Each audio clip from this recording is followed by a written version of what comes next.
Goeiedag kijkers, dankie dat u weer by ons inskakel op ons program Godsdienst en die koerante, waar ons 'n bietjie tyd neem om te kyk wat se berigte oor godsdienstige sake daar in die media en die koerante daar verskyn. Ons saai uit die vanuit die Kaap op die TV-stasie, Homebase TV, jy kan dit kry 24 ure 'n dag, of jy kan hierdie program kry op YouTube of WhatsApp of wat ook al. Nou hier is vandag weer eens, het ons welkom hier so man, ek is baie bly, Okay. Regard, dat jy hier so is en jy lyk nogal so happy. Het is lekker om hier so te wees so. Jy lyk tamelik jonger, ek sien jou baardjie het verdwyn daar. Ja, ek het my afgeskeer. Die lemmetjies is so duur, maar partykeer dan moet jy maar lemmetjies gaan koop. Nee, dit is goed, ai. Waar begin ons vandag, oom? Jong, iets nogal interessants, jy weet, ek het laas keer gepraat hierso oor hierdie Chief Rabbi Goldstein. Daai video wat ons moes gespeel het. Die video wat ons gespeel Ja. het. En dit sê so, the Chief Rabbi's message to the G20. En die G20 was hierdie groot politieke, of wat ek liewer sê, ekonomiese byeenkoms in Suid-Afrika, waar ons die gasheer vir die jaar was. En die groot baai met Amerika, hy wou toe nie kom bywoon nie. En toe op die eind toe ons nou die mandaat moes oorhandig aan Amerika, want hy het dit volgende jaar, toe sê ons nee, die persoon waar hy is te junior, diplomaat is te junior, ons gaan dit nie doen nie, en toe sy die volgende dag oorhandig privaat in 'n ander saal daar, en toe sê ons vriendjie Trump dan neem, volgende jaar nooi hy ons nie uit nie, as dit is so ons behandel, dan word ons nie uitgegooi nie. Nou is dit 'n groot baai, want ons is een van die stigterslede, so elke dag is dit nou nog op die radio en die koerant en die TV, gaan ons nie, nou, maar Lem het nou gesê, nou moet ons hulle almal boykot, ons moet hulle ons boykot, nie, ons moet almal, Nou, hoe gaan hy hulle boykot? Wat gaan hy doen? jong, dit word interessant. Ek dink dit is maar, mens noem dit arrogansie, oom. Ja. Want wat kan Suid-Afrika doen om Amerika te boykot? Niks eintlik, niks veelzeggends nie eintlik. Dis maar 'n storie. Maar wat my te vang was, waar hierdie Rabbi Goldstein gesê, hy het 'n klompie Christene by hom gehad. En hy het vir hulle gesê, by hierdie G20 moet hulle praat oor die uitmoor van Christene hier in Suidelike Afrika, veral Nigerië, Angola, Suid-Sudan, Mosambiek, al daai dinge, al die plekke deur die ekstremiste, islamitiese ekstremiste, Ja. en toe wou hulle nie, Tjoe. en ek kon daarin nie verstaan nie, en ek sê dit nogal hier met al my arrogantie, ek sê vir die kykers hier, as iemand van julle meer weet van godsdienstige sake, of wat hier gebeur het by die G20, laat my asseblief weet. Ek wil uitvind, want dit het my so gepuzzle, soos hulle sê daar. Nou toe het een kyker vir my terugvoer gegee. Okay. Ja, jy sal nie raai, of miskien sal jy raai wie dit is daar so.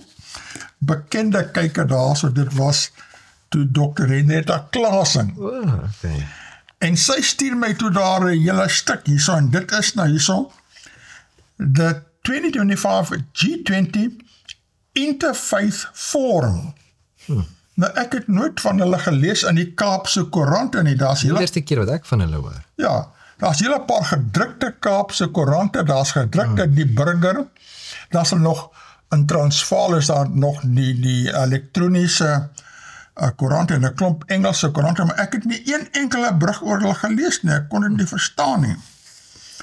Nou ja, toe kyk ek nou 'n bietjie oor hierdie brosjure wat sy so stuur, en dit sê so, okay, die onderwerp was Ubuntu in Action, G20 Interfaith Forum, dis nou die IF20, ons hoor van G20, ek nog nie oor van IF20 nie, Focus on Vulnerable Communities, August 10 to 14, Cape Town, South Africa. So is dit nou die Christene wat doodgemaak word in Nigerië en al hierdie plekke om. Want hulle sê daar so vulnerable communities. Ja, so praat hulle nou van daai hulle tel nie as 'n vulnerable community. Dis nou maar net al die armes en al daardie soorte. Nee, ek tog dit is nou waar hulle gaan praat.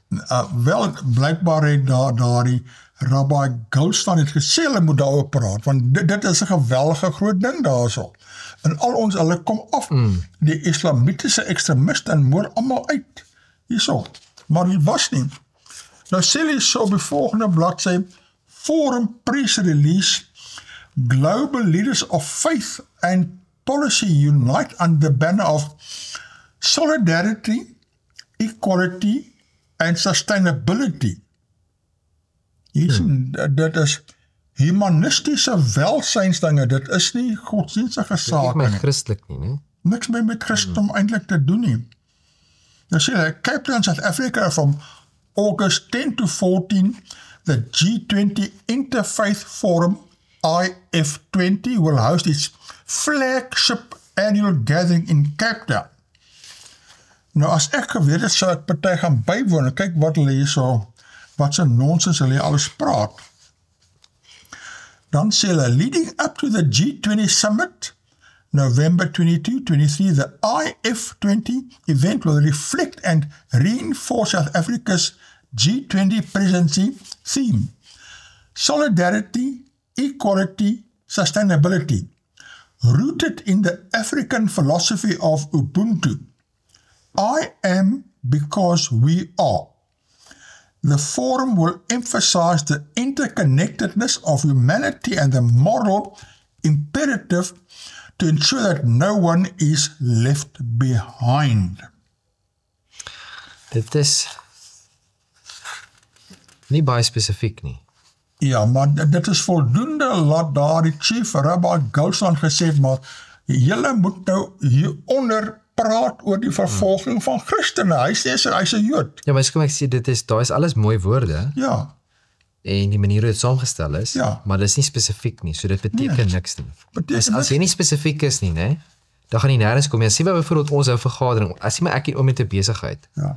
En ons wil sukses behaal. Ja. En ons het heeltyd vergaderings en ons praat net oor hierdie mooi goeters, mooi random goeters. Vaagheid. En ja, maar ons het nie spesifiek oor. Ja. Dis wat gedoen moet word, ja. Kan nou met ons dit doen nie. Maar dan beteken dit niks nie. Baie van die groot konferensies beteken niks nie. Toe het ek gekyk, wie is die key partners vir hierdie Interfaith Forum? Daar is 'n hele paar gelys. Byvoorbeeld hierdie Berkeley Center for Religion, Peace and World Affairs. Dan is daar Islamic Relief, wat daar 'n groot borg is daar. Dan staan hierso Muslim Council of Elders. Sure.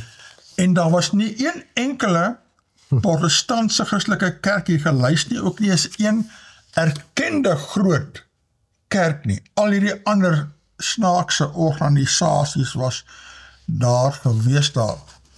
Al het hier so een plek gesê, wel, hulle bygevoeg, according to the forum's Cape Town 2025 directory, one of the listed participants is Reverend Dr.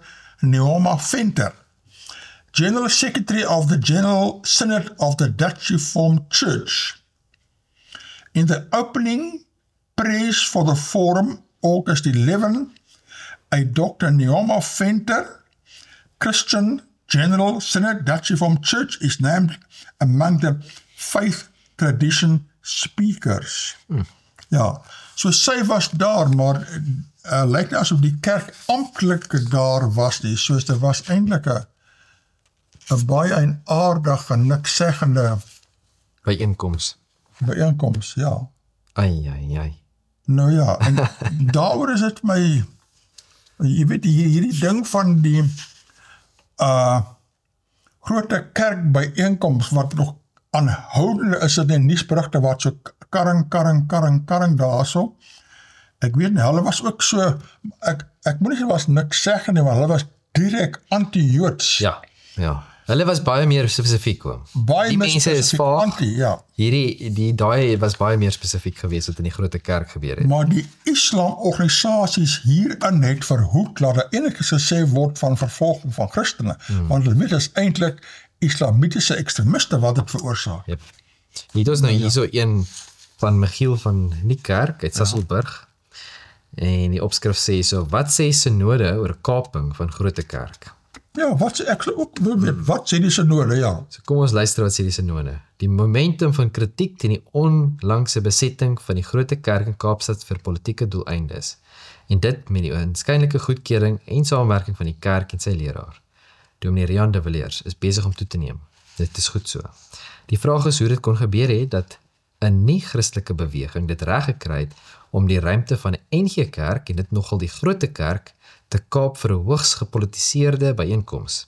Dit was 'n ernstige gebeurtenis en daar word met reg gevra of die Palestynë dalk die NG Kerk gekaap het. Ja, hulle kaap oral so, kaap alles.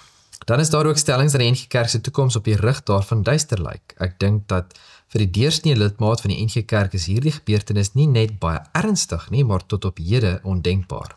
Absoluut ondenkbaar. Ek sou nooit kon dink dat so iets kon gebeur nie. Soos ek sê, elke keer as ek voel, maar ek kan nie meer geskok word en dan kom nog met nog iets hier aan, hè. 'n Mens sou graag wou weet, waar is die toesig van die kerkraad van die betrokke gemeente? En nog meer, wat is die synode se mening daaroor? So wat sê die synode? Nog niks. Ja, nee, ons sal maar kyk, miskien kom maar nog berigte uit of iets of wat ook al, nee. Nou ja, dan is hier so 'n skrywer, Daniel Lou van Sekunda. Jy weet nou al wie is Daniel Lou van Sekunda. Glo die Bybel. Hy is daar die skrywer, die koördineerder, die was hy 'n webmaster of 'n webmeester, nee, van Glo die Bybel.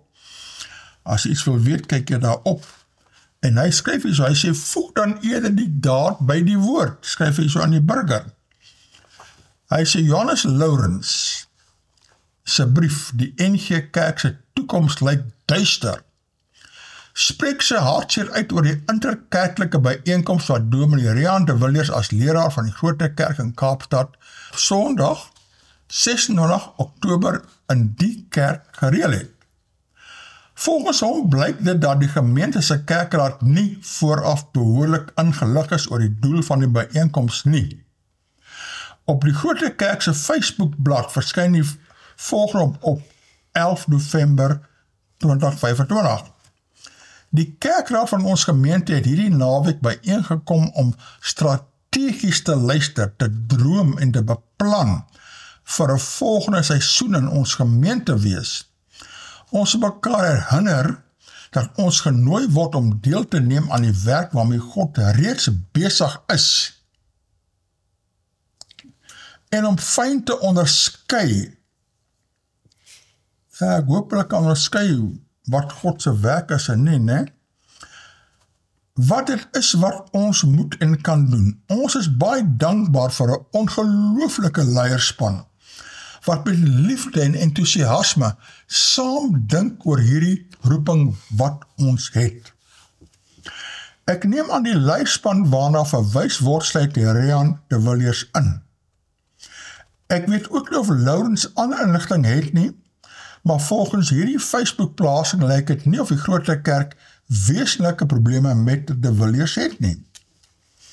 Lourens verwag dat de Villiers so meer van alle NG Kerkbedrywighede en pligte onthef word, totdat die saak ondersoek is. Ja, dit is nie 'n ongewone idee nie. Dit gaan nie help om hierdie stelling op 'n openbare platform te maak en hoop dit gebeur van self nie. Iemand gaan hom moet aankla. Ek wens jou sterkte toe. Baie voor jou het al probeer. Ja, dis nou interessant. Soos ons het mos hy hele geskiedenis gehad wat ons gelees het van al die probeerslaan, hè? Ja, al die dominees wat aangekla is, al die professore, niemand word skuldig bevind nie. Net die word skuldig gevind wat staan op die waarheid. Ja, die wat die waarheid navolg, hulle word gedelegitimeer en uitgesit uit die kerk uit. Nou ek het toe gaan kyk op sy webwerf daar, glo die Bybel, enigiets wat jy wil uitvind is daar, as mens intik daar dominee Rian de Villiers, kry sommer klomp verwysing daarson. En toe sê hulle, hy is aangekla, paar jaar gelede, deur nommer 1 dominee Renier Nel. Jy onthou nog vir dominee Renier Nel, ons het hier onderhoud met hom vir 'n uur lang onderhoud gehad met hom. As kykers die onderhoud wil kry, kontak ons stuur vir u, die onderhoud is baie insiggewend daar. En hy het daar 'n leertugsaak teen hierdie dominee Rian ingestel, omrede hy sê dat Christus word geminag as die enigste verlosser. Sure.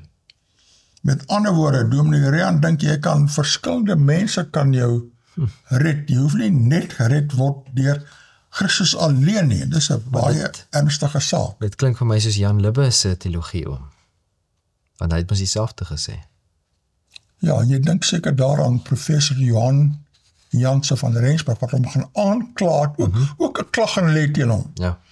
Hele paar en op die ou end Niks. onskuldig bevind. Ja. Interessant dat jy so praat, ek kry nou vandag stuur iemand my hierso eintlik is dit daar dieselfde Renier Nel wat het aan my stuur. En hy sê ek het die voorreg gehad om Julie 1990 as 'n teologiese student my prakties onder die bekwame mentorskap te kon doen van Dr. J.J. Janse van Rensburg, leraar van NG Sasolburg Fonteine. In 1994 het Dr. van Rensburg dosent in praktiese teologie geword aan die teologiese fakulteit aan die Universiteit Vrystaat tot sy aftrede. Professor Johan van Rensburg het oor dekades as teoloog verskeie publikasies vrygestel. Hierin waarsku hy onder andere teen die vrysinnige teologiese traject van die NG predikante en die NG synodale besluite. Vir baie is professor van Rensburg 'n baken van teologiese behoudenheid. Vir ander is hy teologies agterhou en te konservatief. Lees gerus sy nuutste pennevrug van sy stryd teen die liberale rigting van die NG verband en besluit self. En daar is sy 'n foto en hy het so pas daar gepubliseer 'n nuwe boek, Kla jou moeder aan. Sure. Waar hy nou eintlik die synode en die moderator en ek weet of die kerk ook nog steeds aankla. Daar het die boek nou so pas gepubliseer daar. Baie interessant daar. Maar gaan dit oral beskikbaar wees?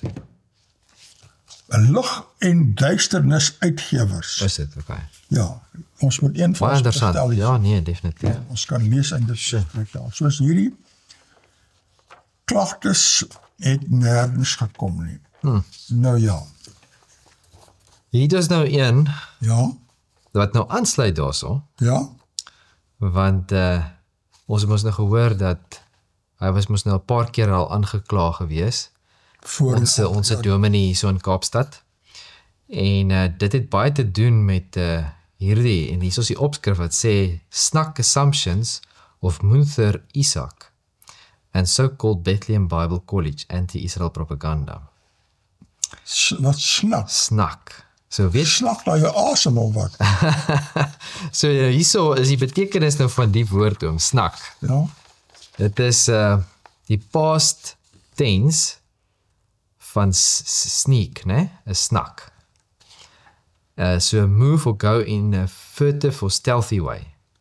Dis amper maar skelm, né? So stadig agteraf. So agteraf. stadig agteraf, ja. Ja, so dit is wat snak beteken. En dit gaan nou hierso, dan sê dit hierso introduction, it sê in the following article I unpack the assumptions implicitly and sometimes explicitly promoted by Muther Isaac and his institution Bethlehem Bible College and respond to each of them, Stating that them does not imply agreement. So hy maak dit baie duidelik dat hy is besig, hy gaan stellings maak, maar hy gaan nie saamstem daarmee. Dis ja. Hy gaan probeer dit ophelder en feitelike inligting gee soos hy dit verstaan. Maar is nie noodwendig dat hy saamstem. Want ek het ook al baie gewonder, hier Munther Isaac was baie in die nuus gewees daar, so, en sy Bethlehem Bible College aanhoudend. This article led to the temporary banning of my Facebook account, presumably because their AI thought I was defending terrorism. That should be applied to Munther Isaac. So, omdat hy hierdie stellings gemaak het, net, is amper soos 'n joernalis moes dit al sal doen, met Facebook gedink dat hy is nou besig om terroriste te praat. Woorde opvertel. Nou, wie het dit geskrywe? Wie is die skrywer daarso? Die skrywer is Philip Rosenthal. Hy is van die Christian View Network. Ons het so 'n paar weke terug ook van hom. Ja, 'n hele paar keer van hom al daar gehad. En so kom ons hoor wat hy sê hierso. Firstly, Palestinian Arab Christians. Current Palestinian Arab Christians are the genealogical descendants of the early church, described in the book of Acts. Answer: this is unlikely. If it was the case, they would be ethnic Jews. During the Byzantine Christian Roman Empire, various culturally Christian peoples settled in the land of Israel, more settled during the Crusader period. All Palestinian Arab self-identified Christians are actually converted Christian believers. En jy kan dit ook sien baie in Arabië ook. Daar is Christene wat nog daar bly, selfs soos in Egipte en so voort. Hulle word baie onderdruk. Geweldig, veral in Egipte. Jy kan nie jouself indink nie. Daar's baie westerse Christene wat vakansie gaan na Egipte toe en Arabië en al hierdie plekke en hulle is fyn, maar die mense wat daar bly word verskriklik onderdruk. En nie almal van hulle is regte Christene. Ja. En dan sê dit hierso, nou die answer. Arab culturally Christian religion in the Middle East is mainly not around faith in Christ or the scriptures, but around adoration of saints, holy days, places, traditions, etc. Yes, some of them may be genuine evangelical Christians, but mostly not. Palestinian Arab Christians are being persecuted by Israel for their faith. Answer. Israel has the highest level of religious freedom in the Middle East. Yes, there are Jews who are unpleasant towards Christians, but this is not comparable to Islamists who are using physical violence against Christians. Okay. So op hier is baie interessant, is ek het 'n video gesien van 'n man wat hy gaan rond in Amerika en Engeland en al die verskillende plekke om te gaan praat met die mense, om net mense bietjie half 'n ander prentjie te gee van Israel. Nou, soos dit ons al baie gepraat het, nie alles wat Israel doen is reg nie. Nee. Maar hy kom gee net aan 'n prentjie, want mense het 'n baie spesifieke prentjie wat hulle in die media sien en dis al wat hulle het. So hy is 'n Arab, né? Hy is soos van Arabië afkomstig, maar hy is nie 'n Jood nie. Hy is nie 'n Jood nie. Ja. Maar hy bly in Israel. Ja. Sy familie bly in Israel. En hulle vir 'n paar generasies wat hulle bly in Israel. En hy was soos 'n generaal gewees in die IDF. Ja. En hy's nie 'n Christen nie, en hy's nie 'n Jood nie, verstaan? Maar hy is 'n generaal gewees in die IDF. Ja, en so nou verduidelik vir die mense en hulle soos nee, hy lieg, dit kan nie wees nie. Dit kan is onmoontlik. Daar's geen manier dat Israel hom enigsins deel, verstaan, want hulle het die verkeerde prentjie van wat daar aangaan. Wanbegrippe. Dis 'n hele totale wanbegrip. Ja. So maar dit is wat die media vir die mense wys. Ja, Dan gaan hy aan hier, so sê punt 2. Munther Isaac and Bethlehem Bible College. 2.1 is die stelling. Munther Isaac and Bethlehem Bible College is a spokesman for Palestinian Arab Christians. En ek het ook half so gedink, gedink toe ek lees daar van hierdie Bible College, is daar seker 'n belangrike sentrum daar. Nou sê ons, they have grabbed the media spotlight mainly by Muslim anti-Israel BDS boycott, disinvestment, sanctions, tours of the West. There's no reason to accept these people have a mandate to represent Palestinian Arab Christians. Ja, nee, ek het persoonlik ervaar dat hierdie BDS en ook Gift of the Givers was die hooforganiseerders by hierdie grote kerkorganisasie. Sure. Soos hulle het hierdie alles gedryf daar, en ek vermoed is dieselfde gewees toe Montreal Isaac hier was 'n paar jaar gelede by die grote kerk het. Hulle ook alles gereël daar. Sure. Dis my veronderstelling, ek was nie self daartoe gewees nie.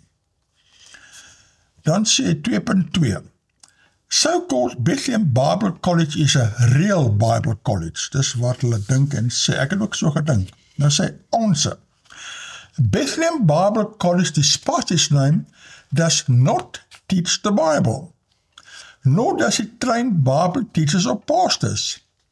It teaches Christian-themed social justice theory. Sure. Amper soos hierdie was 'n G20 Christelike byeenkoms daar, né? Social justice theory. Humanisme. Dis nou 'n mooi naam daar wat hulle eintlik oor daar gepraat het. Dan die bewering 2.3. The leaders of Bethlehem Bible College gained special status and legitimacy by the location in Bethlehem, the birthplace of Jesus. Dan sê the answer is actually the opposite. Sure. During the Oslo negotiations, the Christian mayor of Bethlehem asked for the town to be under Israeli governance, not Fatah, the Muslim Palestinian Authority. After Fatah took control, the town emptied of its Christian population. Sure. Ja, waar daar moslims is, trek uit, hulle word vervolg daar. Munther Isaac is one of the few Arab Christians remaining, and likely because he does and says what the Muslims want him to. An Arab Christian pastor who said what they don't like suffers grievous bodily harm. Sure. Ja, jy kan as Christen sê wat jy wil nie, dan word jy aangeval en uitgesit daar. Secondly, the Lutheran denomination of which Munther Isaac is a part has a presence in the land of Israel and Bethlehem, specifically since the mid-19th century. Dis maar baie onlangs daar so, né? Dan gaan hy aan en sê punt 3. Israel is the oppressor and aggressor. The Gaza-Israel-Hamas war is a genocide by Israel against innocent Palestinian civilians. Dis mos ook wel in die grote kerke sê, Ja. Stop the genocide, alles is a genocide, uitmoord, volksmoord. Answer. This is a war, not a genocide. Civilians killed are collateral damage after extreme caution by the Israeli army. Answered in more detail in a separate article. En op hierdie is, as dit 'n genocide is, dan gaan hulle mos nou ingaan en net almal doodmaak. En hulle kan het baie maklik baie gaan. Hulle het al die wapens om Ja. hulle totaal uit te Enkele dae. Ja, maar hulle doen dit nie. Ja. En in teendeel is baie van wanneer daar hierdie aanvalle en goeters is wat daar plaasvind. As daar enige Palestynë is wat beseer is, hierdie IDF het hulle medics en goeters wat daai mense gaan help. Ja. In 'n hospitaal te vat en alle tipe van goeters van. So as dit 'n genocide is, hoe gaan jy dan die mense gaan help? Verstaan jy? So dit is my punt is maar net is dat mense sien net een kant van die saak. Hulle sien wat hulle wil. Hulle sien nie, maar hulle sien wat die media vir hulle wys en hulle gaan soek net 'n bietjie meer op, maar wat is dit eintlik wat daar aangaan nie. So dis maar die saak. Dan 3.2 Israel is particularly targeting Palestinian Arab children. Answer, false. Statistics made up by Hamas and would require Israel to have invented a new weapon that avoided hitting militants, hit more women and mostly children. Nou maak nie sin nie. 3.3 Israel's various security measures in the Judah, Samaria, the West Bank are persecution of Arabs and Christians in particular. Answer. Israel's security measures such as the security fence and checkpoints around the West Bank have cut terrorist deaths by a factor of 100. They've imposed various inconveniences on Arabs, but they are warranted by human lives saved. This is not persecution. Dan 3.4 Absolving Palestinian organizations of blame. Answer. Hamas and Fatah have to be held accountable for the starting and perpetuation of series of terrorist attacks against Israel and suffering on Jews and Arabs resulting from these conflicts. On die vierde punt, Palestinian Arabs and their organizations are absolved of blame for the conflict. Hamas, not a terrorist organization. It is a resistance movement and part of the Palestinian people.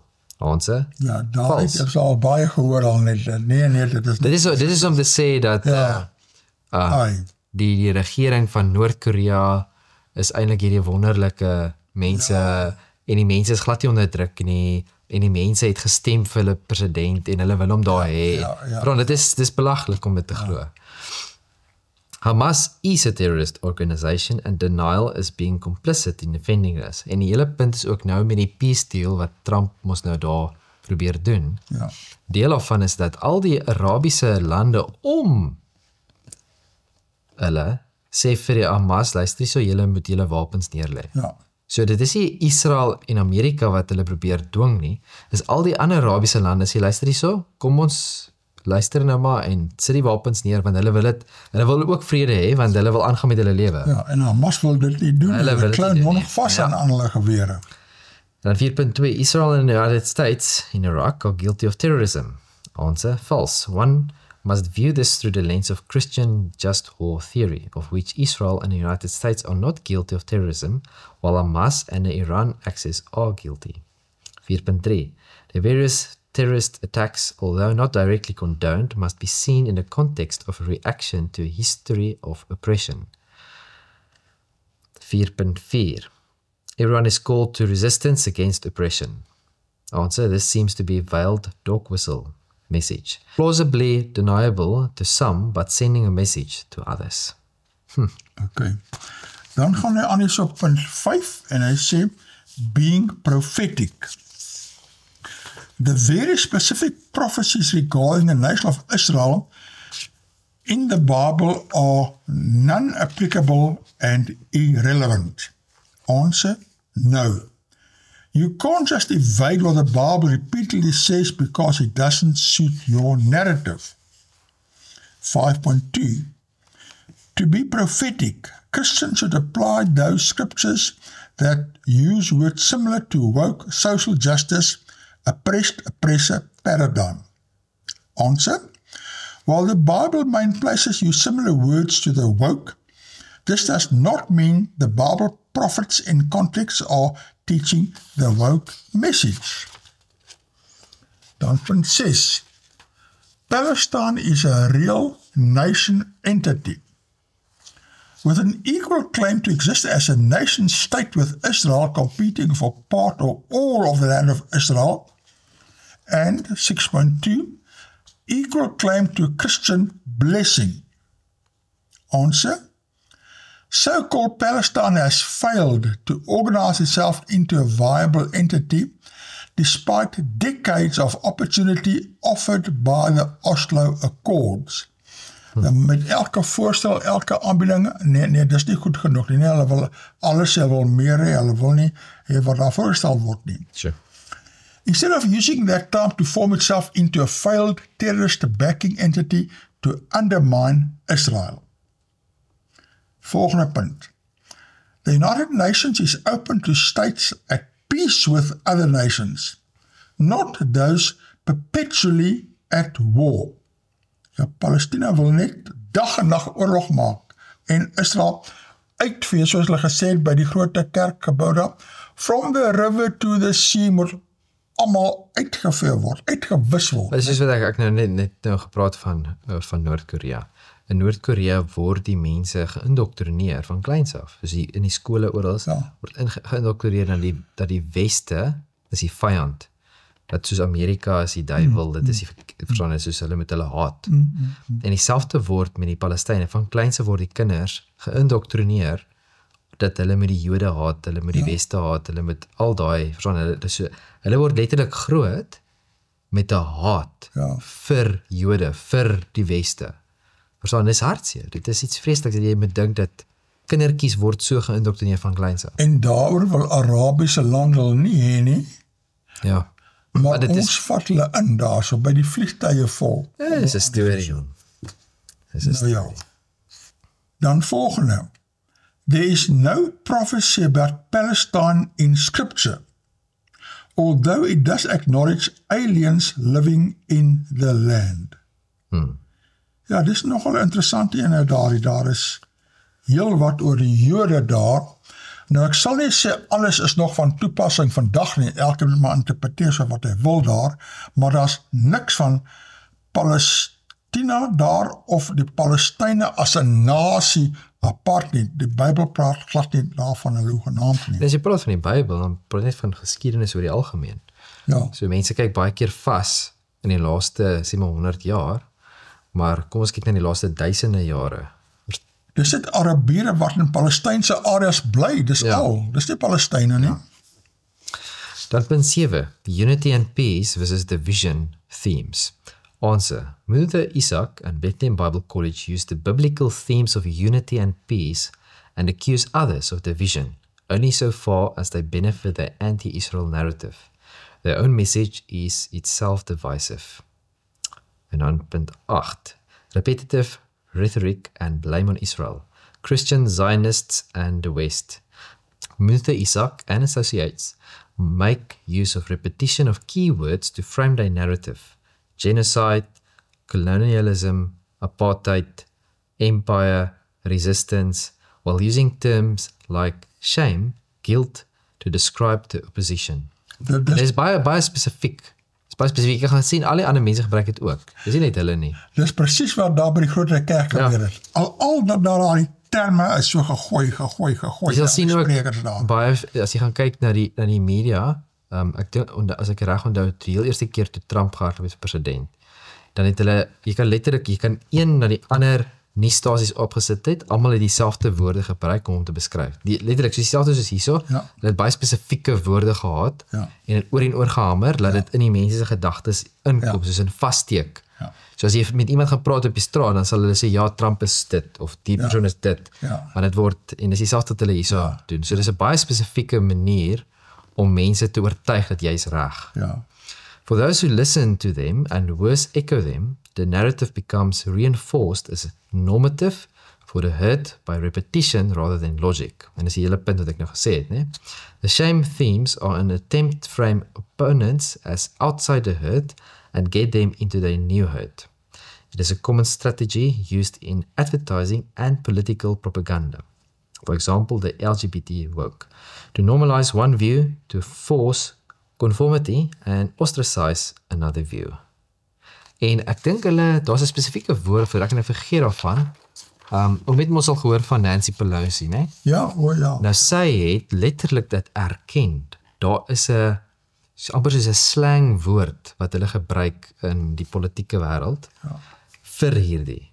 En sy het dit genoem, sy het dit erken. Ek kan nie glo sy het dit erken nie. Dit was op die nuus, ek dink soos 10 jaar terug, wat sy gepraat het, en toe hulle, daar was 'n klip, dis op YouTube, was sy spesifiek daar praat, sy sê, ja, dit is normaal, ons doen hierdie goeders.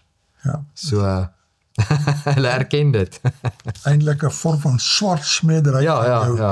Van jou opponent, It's crazy. Okay, nou hierso is nou 'n interessante berig, en dit is 'n rapport, 'n berig, en dit is geskryf deur dominee Jannie Pelser. Dis nie 'n brief nie, om nogal heel wat tyd gegee is vir hierdie berig. En hy sê, los dominee Rian uit. Hy is nou pro-dominee Rian. Los hom net uit daar. Hierdie gaan oor meer as 'n kerkgebou. Ja, en dis die interessantheid, waaroor dit alles gaan, né? Dit gaan oor 'n kerkgebou, gaan oor die heiligheid van 'n kerkgebou, gaan oor 'n kerkgebruik, gaan oor die toewyding van 'n kerk, daar gaan oor die kansel daarso, gaan oor verskillende gelowe wat saam aanbid daarso, gaan oor lieg en bedrieg, gaan oor die 9de gebod daar wat jy oortree daar, gaan oor slegsmede, gaan oor die waarheid, gaan oor die Jode, gaan oor alles daar. Jy kan amper elke ding daar aanbring, het iets te sê, daaroor is hierdie so groot onderwerp is. Nou sê, dit gaan meer daaroor. Wanneer mense verhonger, wanneer kinders onder pyn sterf, wanneer onreg gewettig word, wanneer 'n volk se menswaardigheid verdwyn, dan roep die evangelie die kerk tot getuienis, skryf Jannie Pelser, die dominee. Die onlangse kritiek teen dominee Rian de Villiers na 'n byeenkoms in die Grote Kerk waar Francesca Albanese, die VN se spesiale rapporteur vir menseregte in Palestina opgetree het, is opvallend heftig. Ja, die mense was baie ontstel daaroor. Die geleentheid is bygewoon deur 'n uiteenlopende groep, Christene, Jode, moslims en belangstellendes. Maar meeste mense daar was oorweldigend moslims, né? Daar word aanbeveel dat die dominee gedissiplineerd behoort te word. Onder meer omdat die heiligheid van die kerkgebou aangetast is. Hierdie reaksies vra om teologiese en historiese perspektief wat hy nou vir ons gaan gee hierso. Nou sê nommer 1 hierso. Die idee dat die kerk hom nie met politiek moet bemoei nie, is nie Bybels volhoubaar nie. Sjoe. Dit is 'n interessante stelling. Ja, dit het my getref, want ek is altyd geleer, die kerk moet hom nie met politiek gaan bemoei nie. En dat Christus het hom nie met politiek bemoei nie. Christus het hom bemoei met ongeregtigheid daarso, ensovoorts, maar hy het nie die politieke stelsel probeer omverwerp, wat ook al nie. Maar ek wonder waar kry hy hierdie stelling? Want hy maak dit baie duidelik, dit is nie Bybels volhoubaar nie. Wat beteken hy kan uit die Bybel wys dat dit wel so moet wees. Verstaan nou? So wonder ek net, waar is die Bybelteksverse? Gee jy enige Bybelteksverse verder? Niks, nergens nie. Want as ek kyk na die prentjie, as ons kyk na die Bybel, kyk, voor in die Ou Testament het ons nou nie kerke gehad nie, maar ons het die tempel gehad, ons het die heiligdom gehad, en die priestelike stelsel met die Lewiete. En ons sien nêrens in die Bybel van die Lewiete wat deel word van politiek en die leierskap oorneem, politieke leierskap oorneem in die volk en daai tipe van ding nie. Dis altyd apart. Ja. Want so die priesterdom, die Lewiete, die werk van die heiligdom en daarvoor ons God aanbid, is altyd apart van die politieke afdeling, verstaan? Wat die koningskap en die leierskap van die volk en die politieke aspek. So ek sien nêrens waar daai twee meng en deel word en as daar enkele persone miskien kan wees in geskiedenis ergens, dan is dit 'n enkel persoon. Maar nie oor die algemeen die struktuur wat God vir ons gegee het. Ja, my verwagting is dat as enige persoon en veral 'n dominee sulke stellings maak, dan moet hy net 'n paar tekste gee en gewoon gee 'n paar tekste om die saak te versterk, maar daar's niks. Ja. Dan sê die evangelie staan nie afgesonder van die werklike wêreld nie. Nou daai stelling stem ek 100% mee saam om, want dit is so. Ons kan nie ignoreer wat om ons aangaan nie. Verstaan? So dit is hoekom ons gaan praat, ons gaan ons stem hoorbaar maak om dinge te om te sê, luister hierso, wag, dit is amper soos wat ons nou gesien het met die godsdienstvryheid, né? Ja. Wat ons nou 'n paar keer oor gepraat die afgelope paar weke. Ja. Dat kerke moet sê, luister hierso, nee, ons moet opstaan en ons moet, maar dit beteken nie ons gaan politiek in die kerk inbring. Daar's 'n groot verskil tussen die twee. Ja, nee. En byvoorbeeld as enkel persone voel dat hulle word geroep om 'n verskil te maak in hulle gemeenskap of deur middel van politiek of deur van politiek is hulle nou deel moet word van 'n munisipaliteit of die burgemeester, wat ook al is 'n enkel persoon, maar hy gaan nie politiek in die kerk in die plek waar ons God aanbid. Ja, hy gaan dit nie daar inbring. Daar is 'n groot verskil tussen daai twee. Nee. Dan sê die Bybel self is deurspek met God se betrokkenheid by politieke, ekonomiese en sosiale realiteite. Nou as dis nou die hele punt wat ons nou gemaak het, dan moet ek in die rede val. Is dat ek dink hy mis die punt, want daar is 'n verskil tussen die kerk, waar ons God aanbid, en dan die individu. En dan die daaglikse lewe waar ons daaglikse lewe wat ek leef, verstaan? Ja. So ek gaan nie daai twee bymekaar meng en nou sê luister hierso, die werk wat ek doen deur die week, gaan ek nou inbring by die kerk en dit nou deel maak en as ek enige agenda het, wat ook al dit mag wees, dit is nie hoe dit werk nie. So maar dit is steeds 'n verkeerde stelling en hy gee geen Bybelbewyse nie. Dan sê God spreek ongeregtig aan waar werkers uitgebuit word. Korrek, ja. Maar dis nie politiek nie. God het dit gedoen, ja. Ja, kyk, die ding is byvoorbeeld, as ons gaan kyk na die wette wat God daar gestel het, soos hy het wette gegee, selfs met byvoorbeeld, hoe moet jy jou slawe hanteer, en daai tipe van goed. Ja. Nou kom mense en sê, ja, maar die Bybel sê dat, die Bybel sê slawerny is eintlik, is fyn, is goed. Nee, dis die Bybel. Nêrens sê die Bybel dat slawerny is goed nie. Nêrens het God gesê, ja, slawe is 'n goeie ding nie, verstaan? Ja. Want mense gebruik dit om die Bybel af te maak en te sê, ja, die Bybel kan nie goed wees nie, want hoe kan 'n slawerny goed wees? Ja. So daar is sekere wette wat God gestel het as gevolg van die wêreld, die sonnige wêreld wat ons in leef en dinge wat al reeds gebeur, gee God vir ons strukture. Selfs in die politieke afdelings gee God vir ons strukture. Dis hoekom as jy kyk na die wette wat ons het in die land en die konstitusie wat ons het in die land, baie van dit is gebaseer op die Bybel, Ja. op Christelike waardes, en ons kan dankbaar wees vir dit. Verstaan, maar daai beteken nog steeds nie dat die politieke agendas in die plek van aanbidding inkom. Presies. So daai is apart. Dit beteken nie God het goeie strukture gegee nie. Dit beteken nie dat God kan Christene of volgelinge van hom gebruik in politieke omgewings nie, maar dit is nog steeds nie deel van die aanbidding nie. Ja, nee, korrek.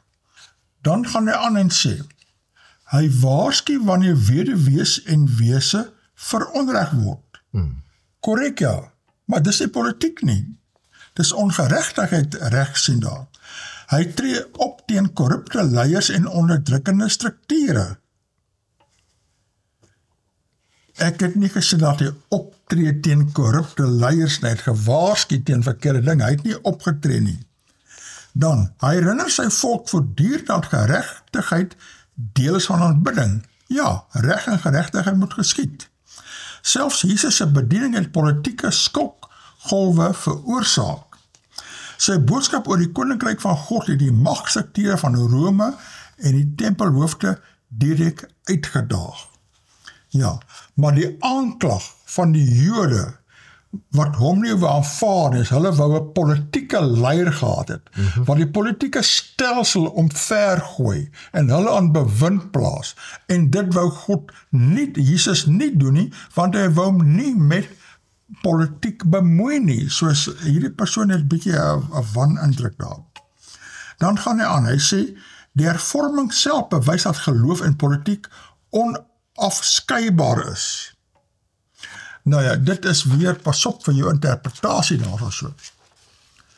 Hy sê, wanneer ons na die wortels van gereformeerde teologie kyk, word dit nog duideliker. Die hervorming was nie 'n vroom binnehuise debat nie. Dit het die politieke landskap van Europa herskryf. Ja, maar dit was nooit die doel om dit te herskryf nie. Toe Luther in 1521 by die Ryksdag van Worms weier om sy leer te herroep, het hy hom nie net verset teen die Rooms-Katolieke Kerk nie, maar ook teen keiser Karel V, die magtigste politieke figuur in Europa. Sy uiteindelike beskerming deur sekere Duitse vorste was ook 'n politieke daad, wat hulle eie vryheid teen die keiserlike mag versterk het. Jong, hy moet pas op om politiek in elke enkele ding in te lees, né? Die reformatie is dus deur politieke en teologiese kragte saam gevorm. Wees 'n bietjie versigtig met sulke stellinge. Jy kan nie dit sê nie, want byvoorbeeld as ek staan vir wat reg is, ja, dit kan die politiek in die omgewing miskien. Politieke implikaties Ja, maar dit beteken nie nee. dat ek politieke agenda gehad het of 'n doel gehad het of 'n projek aangeloods het om nou iets te probeer met politiek nie. Dit het net as gevolg van omdat ek staan op die Bybel, was daar 'n ripple effek. Ja. Dit is wat dit is, verstaan? So, jy kan nie so redeneer nie. Nee. Dan sê so, vandag klink die argument dat die kerk moet nie polities wees nie. Dis selektief. Dit word eerder gebruik wanneer die saak nie by mense se voorkeur pas nie. Nou, ek stem nie heeltemal met hom daarby saam nie. Gaan dit aan en sê dat die Palestynse leiding is nie 'n buitelandse politieke speletjie nie. Dit is 'n menslike tragedie. Daar word soms gesê dat die Palestynse vraagstuk te polemies is of te polities is vir die kerk, maar die vraag is eenvoudig. Is massiewe siviele lyding nie 'n teologiese saak nie? Wanneer mense verhonger, wanneer kinders onder pyn sterf, wanneer onreg gewettig word, Wanneer 'n volk se menswaardigheid verdwyn, dan roep die evangelie die kerk tot getuienis. Dominee Rian het gedoen wat profete deur die eeue gedoen het. Hy het die stem van die verdrukte laat hoor. hy het baie meer, en die verdrukte was nie eintlik daar gewees nie. Hy het swart smeedery van die Jode en almal in Israel, en soos jy nou uitgewys het, daar's baie Arabiere en Druze en ander in Israel die aanval, nie Jode is. Die aanval wat is Oktober 10, hè, wat die aanval was. Ja. Weet jy hoeveel Arabiere was doodgemaak in daai aanval? Dit is nie net Jode en nie. buitelanders ook. Verstaan, dit was so, daar was duisende mense wat aangeval was, en daar's Arabiere wat doodgemaak was, hulle eie mense, verstaan, soos hulle is nie, want, so ja, hierdie hele storie, mense, dis, ek weet nie, dit kan ongemaklik wees. Profetiese getuienis was nog nooit maklik nie. Die kerkgebou is 'n instrument vir die koninkryk. Dit is so, maar wat 'n koninkryk? Die aardse koninkryk of die hemelse koninkryk? Ja. Sommige meen dat die byeenkoms die heiligheid van die kerk geskend het, maar 'n kerkgebou is nie 'n tempel waar God woon en buitekant afwesig is nie. Dit is 'n ruimte afgesonder vir die werk van God. En daardie werk sluit gesprek, vooruitmoediging, versoening, waarheid, geregtigheid en gebed in. Dan gaan hy aan en sê, dieselfde gebou word gereeld gebruik vir musiekuitvoerings, kulturele geleenthede, gemeenskapsvergaderings, toeristebesoeke en selfs skole se jaarafsluitings. Nou is my vraag maar net, wat is die idee om 'n kerk toe te wy aan die Here? Ek sien by baie kerke, veral die NG Kerke, daar's 'n hoeksteen, hierdie word toegewy as 'n huis vir die Here. Wat beteken dit daar? Okay, gepaste musiekuitvoerings gaan jy daar hê. Nie rock and roll soos hulle in party plekke in Amerika, of ten minste in Europa het, of wat ook al nie, maar pas op vir algemenings. Niemand noem die dinge ontheiliging nie. Waarom 'n samekoms waar mense saam nadink oor vrede en menswaardigheid? Omdat hulle nie nagedink het oor vrede en menswaardigheid nie, as mense opgestook met meer haat en meer verwoesting, en om hulle te elimineer from the river to the sea. Soos hierdie Dominee Pelser was nie daar gewees as om 'n totale wanindruk. God se teenwoordigheid word nie beperk deur argitektuur nie. Hy is teenwoordig waar sy wil na vore kom. As hy in 'n skoolsaal, 'n moskee, 'n sinagoge of 'n informele nedersetting teenwoordig kan wees, dan is hy dit inderdaad ook, wanneer mense in 'n kerkgebou in sy naam na geregtigheid soek. Die probleem is nie die gebou nie. Dit is ons blindheid vir leiding. Hy raak 'n bietjie teensydig. Jy moet respek hê vir 'n huis van die Here daar. So jy kan nie hardspraak en doen net wat jy wil. En die een vrou aan die einde raad soos 'n gillende vark te kere gegaan en 'n klomp dinge teen die Jode uitgeskree. Jy doen dit nie in so 'n huis nie. Dit is steeds opgevoede mense wat dit doen nie. Wanneer mense seer het, roep die evangelie ons om te luister, ja. Wanneer ongereg geskied, roep die kerk om te praat, ja. Lidmaatskap moet ook praat dan. Wanneer geweld mense se menswaardigheid vernietig, roep ons om in solidariteit te staan. Ja, maar dan moet jy kyk, is daar reg, regverdigheid, wie is onskuldig, wie is skuldig, wat gaan aan daar? As die kerk nie meer 'n ruimte mag wees waar lydendes se stem gehoor word nie, dan is dit nie die gebou wat onheilig word nie, maar die roeping van die kerk self. Dominee Janie Pelser is 'n afgetrede predikant van die NG Kerk. Nou my vraag nou is, nee, waar is al hierdie mense wat hierdie goed skryf na 10 Oktober toe daai storie gebeur het?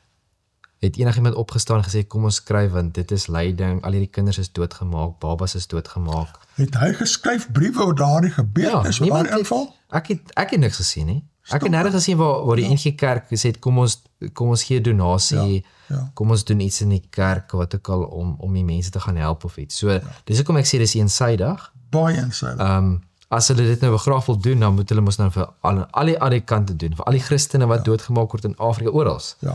So, Hier is nou een. Janitas mis, die grote kerk is gekaap, deur Bernard Fieker. Sê, in los dominee Rian uit, dit gaan oor meer as kerkgebou, verwys dominee Janie Pelser na die gebeure by die grote kerk, wat sy geriewe opgestel het vir die pro-Palestynse Francisca Albanese, maar laat dan op daarop wys dat daar land sy VN-ambassadeur Marizu Masari gesê het Albanese se verslag oor 'n internasionale volksmoord is sonder geloofwaardigheid en onpartydigheid en dat dit die VN se gedragskode verontagsaam. Vele van die ander moslimsprekers by die grote kerk is uit die FSA geskop en die land verbied. Die NG Kerk is bekend om sy onspraakwekkende besluite die laaste klompie jare.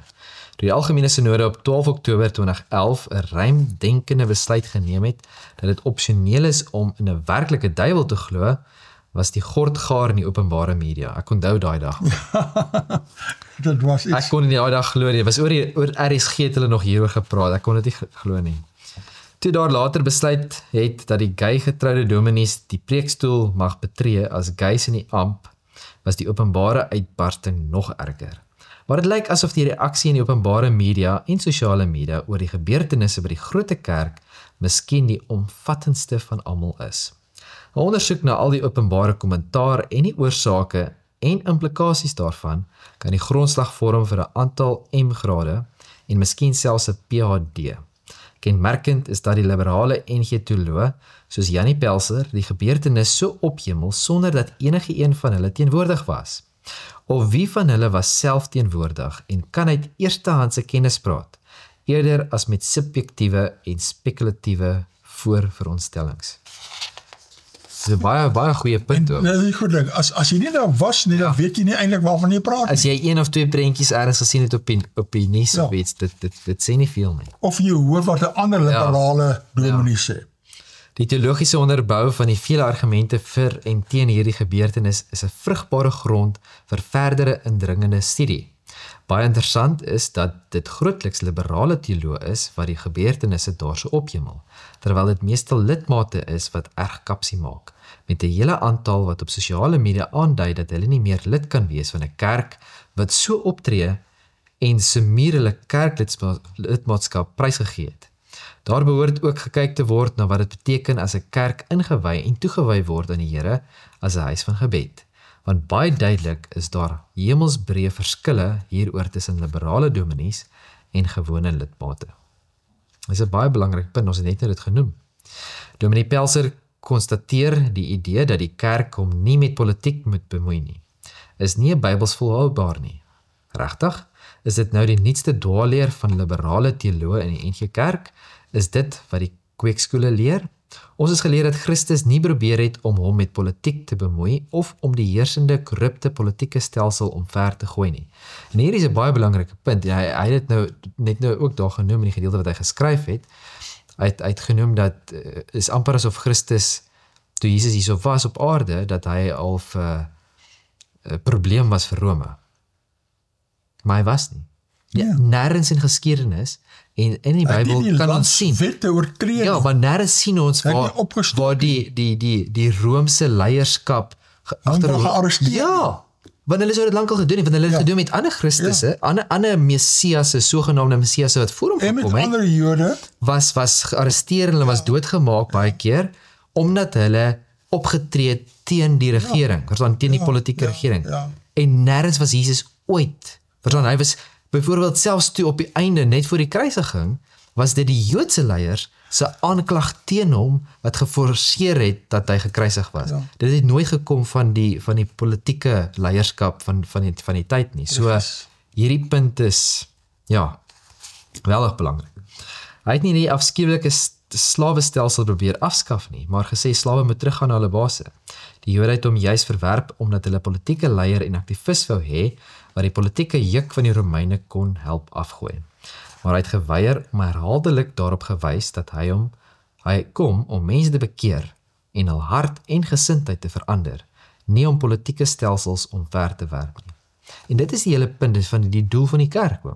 Die doel van die kerk is nie politieke agendas nie, soos ek nie individuele mense kan doen wat hulle voel hulle moet doen, maar die kerk self is nie geroep daarvoor nie. Maar party idees met die bevrydingsteologie, daar het hulle mos 'n politieke agenda, maar dit is nie wat die Bybel leer nie. Waar kom Dominee Pelser onder hierdie nuwe teologie, dat die kerk hom met politiek moet bemoei? Of is dit maar net weer deel van die nuwe liberale, postmoderne NG Kerk teologie op pad na NG Scenario 2030, waarvan lidmate byna niks weet nie? Ja, ek stem saam met die Dominee Pelser dat die Palestynse lyding 'n menslike tragedie is, maar dit is hoegenaamd nie die enigste tragedie nie.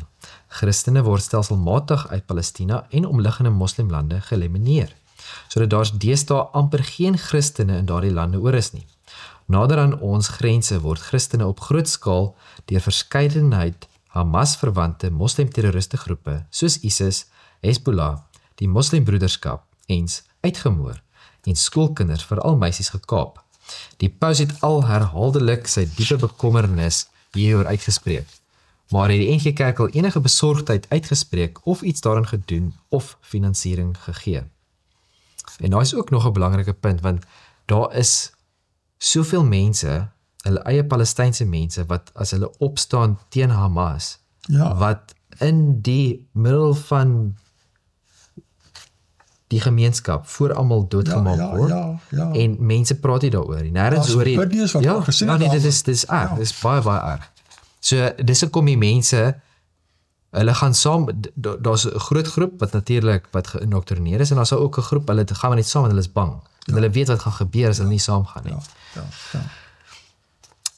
Nee, want hy slegs met die Palestynë behep, soos wat sy skenking van 250.000 aan die Palestyn bevestig, soos Prof. Johan Jansen van Rensburg in 'n vorige skrywe uitgewys het, was dit slegs na die geweldige uitbarsting op sosiale en ander media deur lidmate van die NG Kerk oor hierdie skenking, dat daar wakker geskrik is en skielik ook skenkings aan 'n klompie plaaslike organisasies gedoen is, maar geen geld aan die vervolgde Christene naby ons grense nie, en ook glad nie aan die vele behoeftiges en beseerdes van alle nasies, tale en rasse in Israel nie. Hoekom nie? Die werklikheid is dat die optredes in die Grote Kerk van die ergste anti-Joodse en antisemitiese gebeurtenisse in Suid-Afrikaanse geskiedenis verteenwoordig. Wat beteken dit wanneer sprekers uitsprake en oproepe maak om from the river to the sea? En dit was in die kerk oom. Ja, absoluut. Dit is al vreeslik. Dit was. Kan dominees Jannie Pelser en Rian de Villiers dit vir ons verduidelik asseblief? Beter nog, kan dominee Rian asseblief die opnames van alle toesprake aan rapport oorhandig, sodat dit gepubliseer kan word en liberale teoloog kan sien wat werklik daar gesê is, en ophou met hulle filosofiese bespiegelinge. Hoe moes maar nou my gekry dat ek my kamera gebring en dan kan ek dit daarna opgestel het en dan kon ons dit gerekord het om? Ek sal volgende keer, ek was 'n bietjie stadig gewees. Dominee Pelser meld dat die byeenkoms gegaan het oor vrede en menswaardigheid. Dit klink so goed, né? Ja. Dis absoluut nonsens. Dit het gegaan oor haatspraak en jodehaat, soos wat die publisering van die toesprake sal bevestig. Dominee Rian oortree verder die 9de gebod wanneer hy sê dat daar geen anti-Joodse propaganda by die Grote Kerk was nie, want foto's wat ek daar geneem het, bewys dat die kerkgronde beplak was van slagspreuke soos die volgende: Prosecute IDF soldiers, mercenaries, NPA do your job. Hold South Africans involved in Israel accountable. Severe diplomatic relations. Sever, sorry. Afsny. Ja, sorry. Sever diplomatic relations with Israel. Shut the Israel embassy. Expel the ambassador. End settler colonialism. Dismantle Zionism. Combat Western imperialism from Sudan to Congo to Palestine. Mount international pressure. Force Israel to stop the genocide. Release all Palestinian hostages in Zionist Israel. Sanction Israel. Stop fueling genocide. Stop coal and agricultural exports to Israel. And end sport, cultural, academic participation with Israel. Expel Israel from international sport. Ja, dit is om erg nie. Dan sê hulle, daar was geen haatspraak gewees. Is daar 'n haatspraak of nie? En ek weet nie eens oom, ek het so 'n paar maande terug was daar 'n fietsresies gewees in Spanje, waar die mense die fietsspan moes aangeval het. Ek gesien op die TV, ja. Dis iets vreeslik, ek bedoel, en nêrens word daar enigiets negatief oor dit gesê nie. Verstaan jy, omdat ek mos nou 'n fietsry, as jy teen 50-60 km/h ry. Ja. En mense spring jou voor jou in, hulle kan jou dood veroorsaak, verstaan? ja. En hulle het hierdie goeders gedoen en niemand sê niks bo of baie daaroor nie. Dit is baie erg. Ernstig. Binne die kerk het 'n groot plakkaat van die paus soos verskaf deur die BDS-beweging, Boycott, Divest and Sanction Israel, die antisemitiese binnekerklike versierings mooi afgerond. Die werklikheid is dat die hele groot kerk gekaap is. Al die veiligheids- en beheermaatreëls as ook die marshals is deur die Gift of the Givers, BDS en ander moslimorganisasies verskaf. Dominee Rian was net 'n byvoegsel. As Dominee Pelser absoluut niks verkeerd kan sien dat die groot kerk vir 'n groot moslim en anti-Joodse uitreik aksie gebruik kan word nie, dan is hy ernstig uitvoering met die siening van die meeste NG Kerk lidmate. Of is daar volgens hom weinig verskil tussen die Christen geloof en die moslim geloof? Die moderator Dominee Jan Libbe het vir etlike mense gesê dat 'n meerdere vergadering op 24 November die saak in oënskou sal neem en verslag sal doen. Maar niks is verder gehoor nie. Hoekom nie? Wat het gebeur? Baie goed gestel, oom. Ja. Ons sal nou maar hoor, wat is die reaksie op hierdie brief? Ons sal kyk wat sê volgende paar weke se koerante. Ja, nee. Kyk waar loop die tyd, oom. Sure. Ek het hierso nog 'n interessante brug oor Gift of the Givers. Hulle was baie betrokke daar by die groot kerk. Ja. Ek dink ons los hierdie tot volgende week. Dan lees ons hierdie berig. Hy kom uit Marula Media uit en ons het 'n baie goeie video hieroor ook oor Gift of the Givers dat mense kan kyk. So tot dan kykers, sê ons vir julle totsiens, mooi bly. Totsiens.